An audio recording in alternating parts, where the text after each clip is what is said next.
One of my friends with Hashimoto's contacted me a little while ago, and she said that she was so tired that she got tested for COVID. She couldn't think of what else it could be. She's had Hashimoto's for years. She deals with the normal fatigue, but all of a sudden she felt so tired.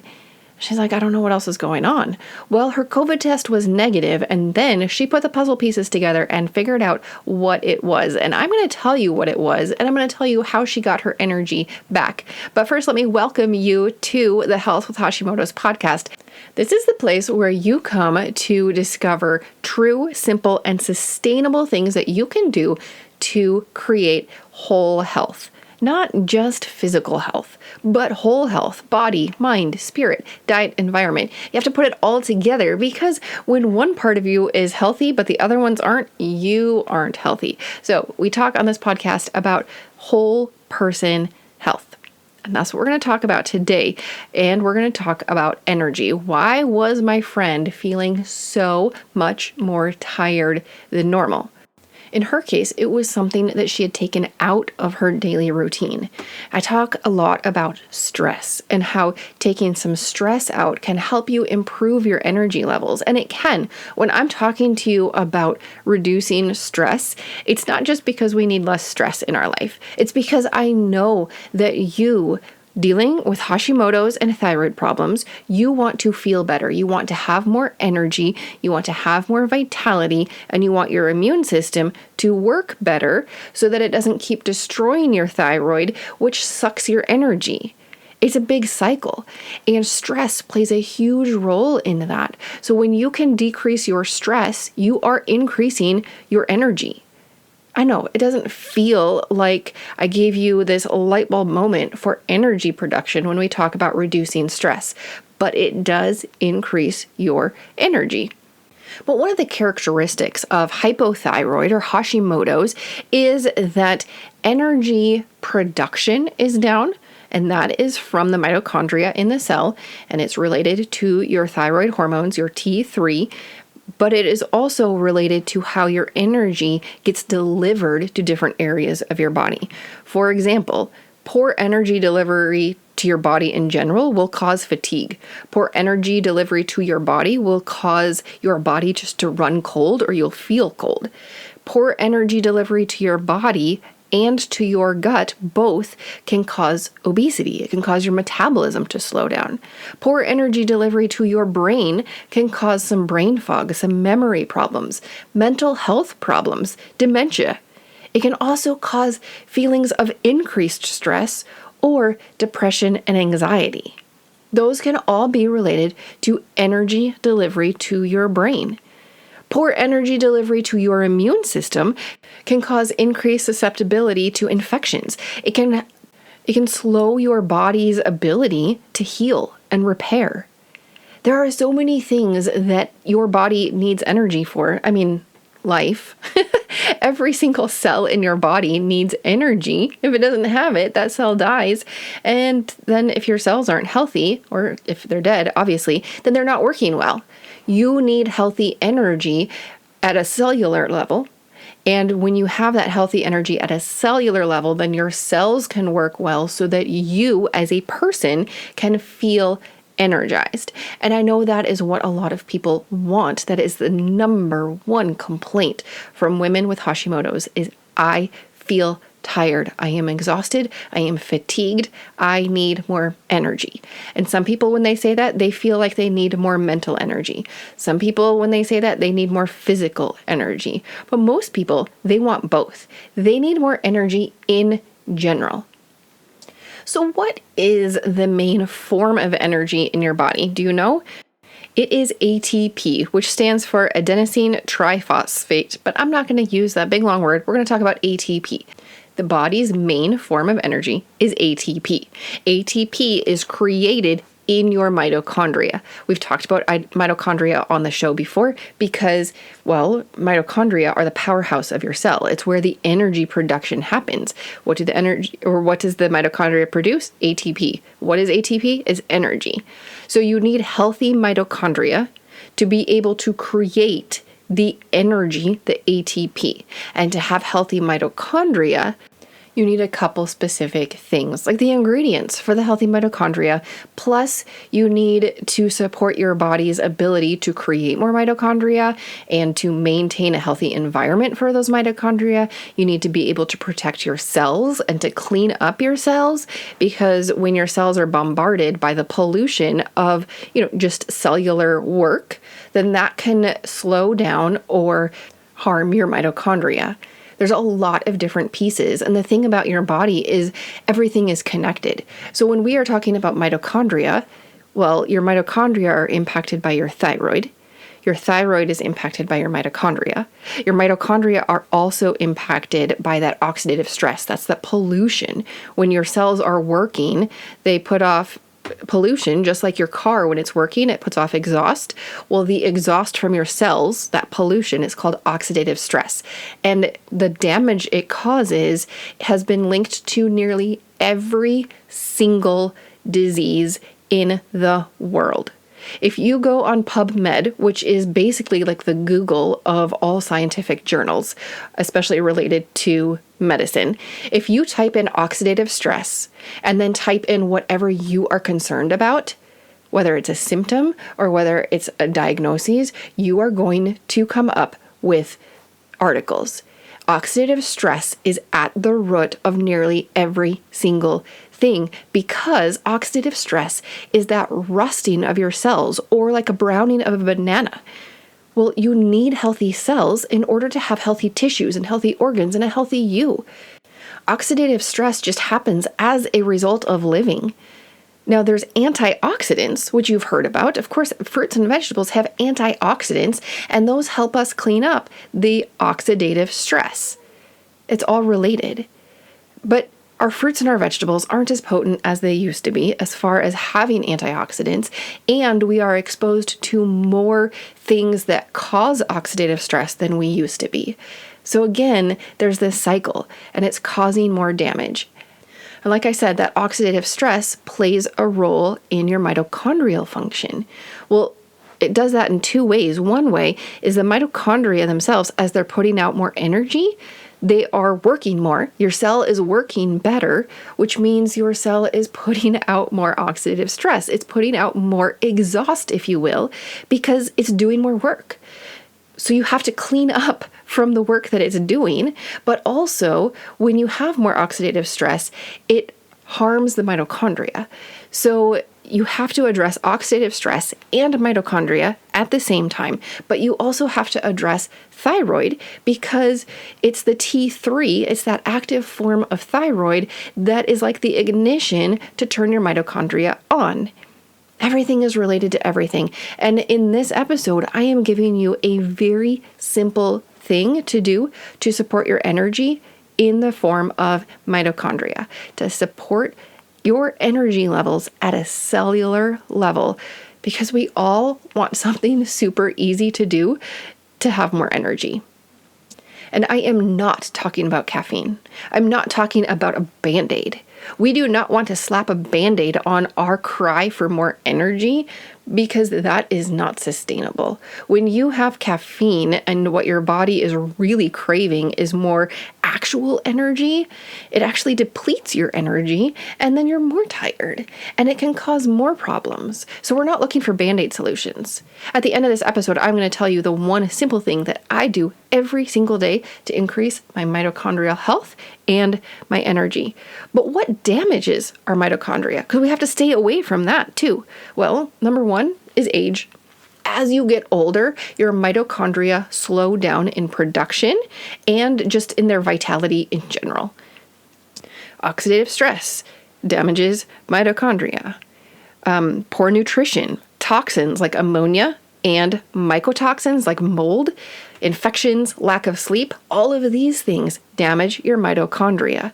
There's a whole lot of things, but the number one thing other than age is stress. And that is why I talk to you so much about stress, because when you come here to this podcast and you're looking for better health and you're looking for more energy, we have to address that number one thing, which is the stress in your life. You have to learn how to decrease it, how much is coming in, and also how to manage it when you already have that stress. I hope that you really enjoyed that last episode about things that you can do, art and process-oriented things. Let me know if you've done anything. Go ahead and tag me in your Instagram stories, or I think you can tag my business page on Facebook, but I'm not positive.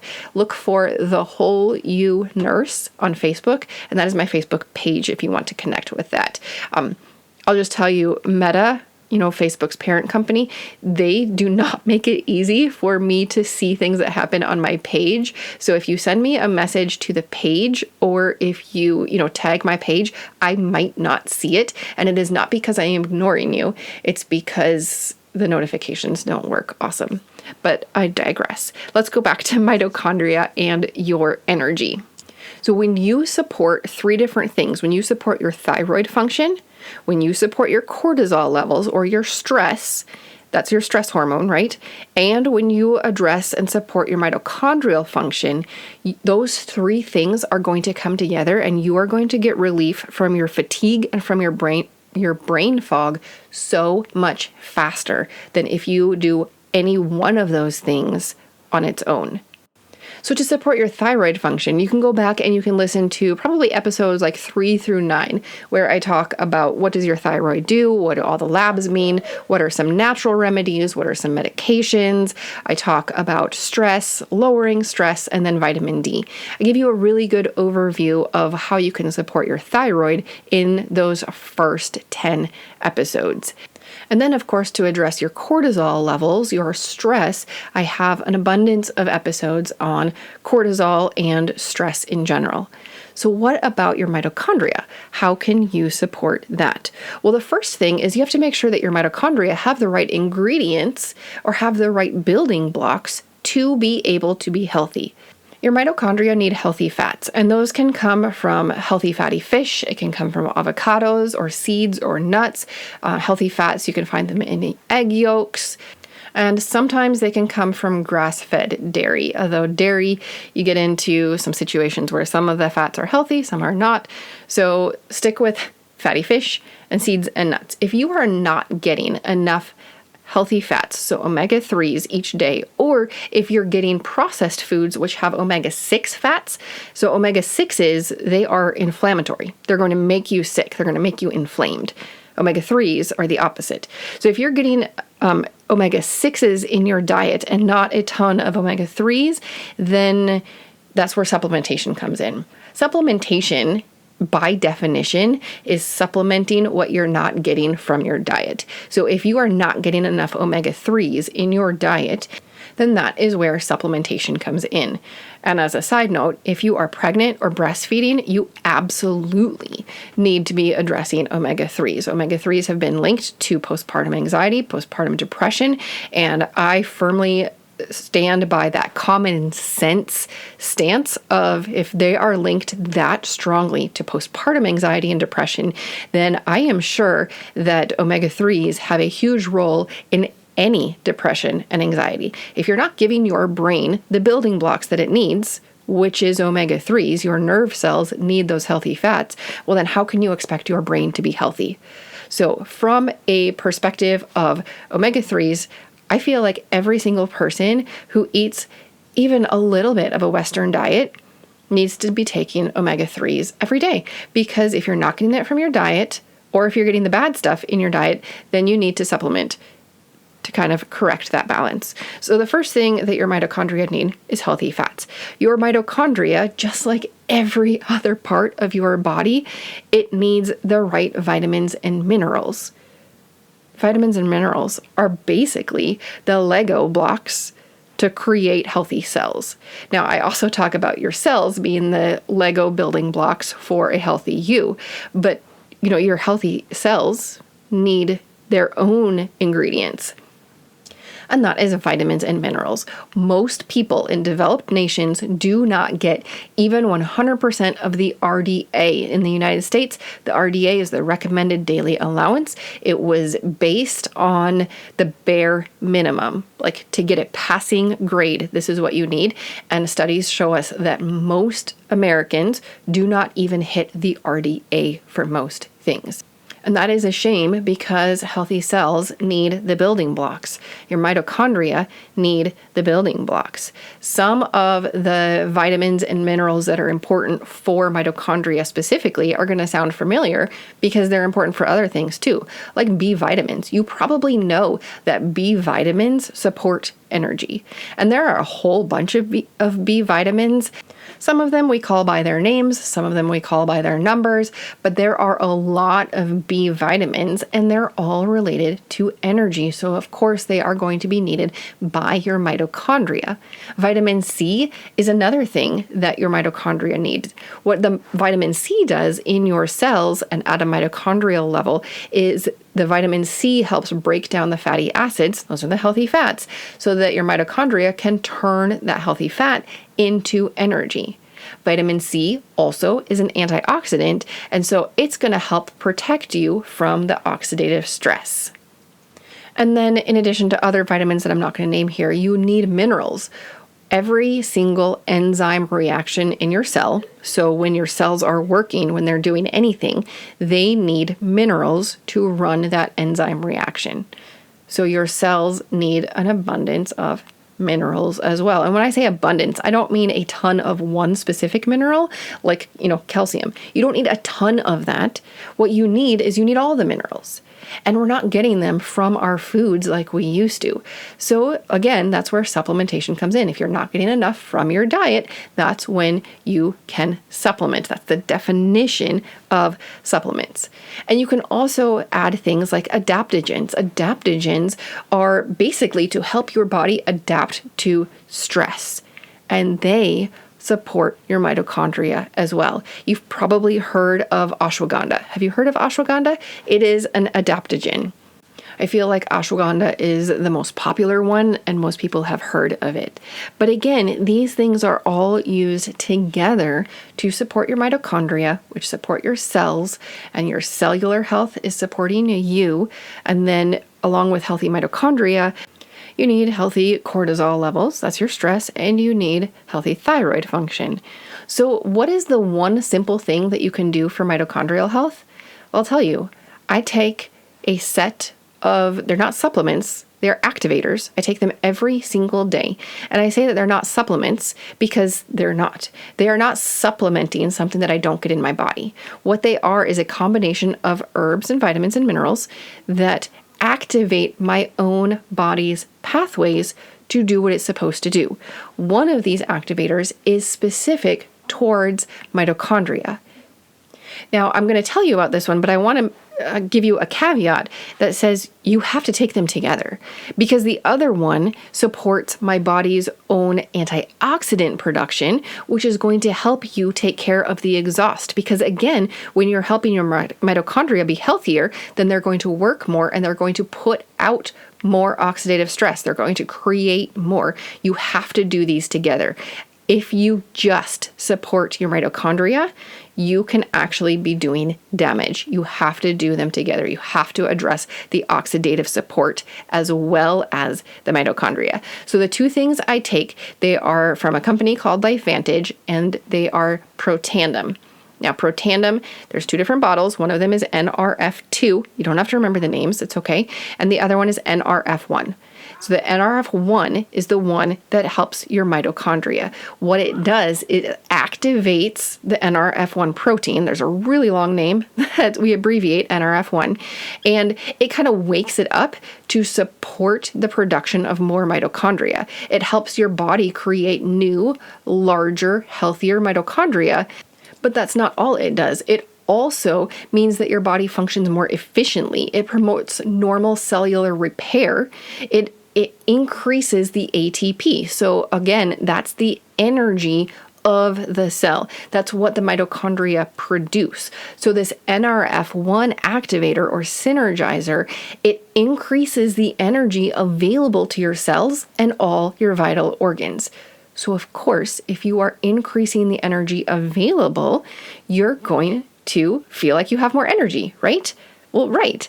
The NRF2 synergizer reduces that oxidative stress. In fact, studies have shown that it reduces it by 40% in 30 days. It also supports your cellular repair. It supports, the rejuvenation of your cells, and it protects your cells from free radical damage. So the two of these things is what I take every single day. And the two of these things together, they're called the dual synergizer. They are what my friend was taking every single day. So she came to me and she knew that she had Hashimoto's, and she had dealt with that for years and years. And she started taking this dual synergizer, the NRF1 and the NRF2. She contacted me, I don't know, maybe 2 or 3 months later, and she commented that she felt like her levothyroxine was too much. She felt like her body was starting to do what it was supposed to do, and even though her levothyroxine dose had not changed, she felt like she was getting too much. So, I encouraged her to go back to her doctor and get her labs drawn because maybe her body was working better, so that she was basically getting too much medication now because her body was doing what it was supposed to. And then she messaged me saying that she was so tired that she thought maybe she had COVID. And the thing is, her husband also was so tired. Now, her husband, as far as I know, does not have thyroid problems. So they were both exhausted, just dragging through the day. They couldn't figure out what was going on. They went and got COVID tests, and the COVID tests were negative. And then she realized that she had messed up her subscription, her auto order, and she was out of the dual synergizer. Both of them were taking this dual synergizer, and so they had both run out and not been taking it for several days. And she's like, oh my goodness, this is what it was. This is why I don't have energy. It's because my body is not creating the energy that it has been. And then she commented, she said, I cannot believe that I used to feel this way every single day. I cannot believe that this was my normal. I will never go without the dual synergizer again.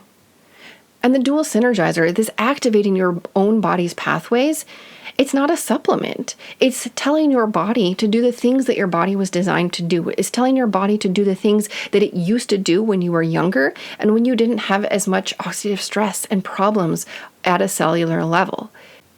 And when I say that she said that she's never going to go without it again, that brings to mind a couple people who I have worked with, and they flat out said, Esther, I don't want to start something where I'm going to notice that it's gone.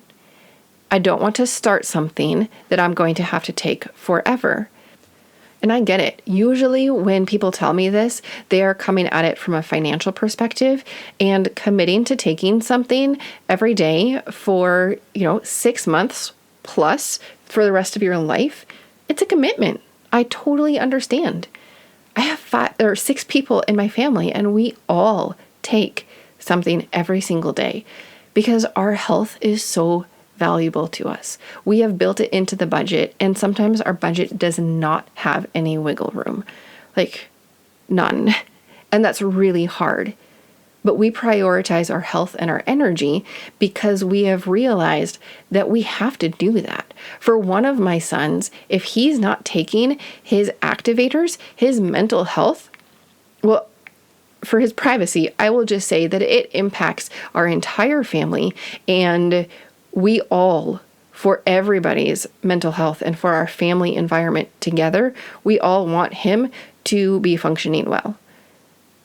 And it's the same for you. Who depends on you? Well, obviously you do, but you have a circle of influence. The people who love you and who work with you and who support you and you support them, they want you to feel good. They want you to feel energized. They want you to feel like you again. So have a chat with the people in your family if you have to talk with somebody else about the budget, and see if this is something that you can start and see if it's going to support your energy like it has for so many people. Because it's not about hype. It's not about Band-Aid solution. It's about giving your body what it needs to do the job it was designed to do. And you, my friend, are not designed to be fatigued. You are not here on earth to be so tired and exhausted that you can't get through the day. You are not here to feel like a shell of yourself. I want you to have more energy. And this is something super simple. It takes less than a minute to put my supplements, my activators, into my hand and pop them in my mouth and swallow them. And I do take supplements as well as activators. I take the healthy fats. I take omega-3s. I take vitamins and minerals and adaptogens because I want to support my body and give it all the building blocks that I need. But if you can only do one thing, where do I start? I always start with the activators. In fact, I have a flow sheet. If you're interested, send me a message and I can get it to you. I don't have a clickable link for this right now, but I always start with the activators. After the activators, I always move to healthy fats. After that, it's vitamins, minerals, and adaptogens. But in that order, first activate your body with the things, with the tools that God gave you originally. All right, this episode was a little longer than my normals, and I am very thankful that you stuck with me. I will have a link to the Dual Synergizer down in the show notes, and of course, it's on my website. You can see everything that I take, and it's all right there for you.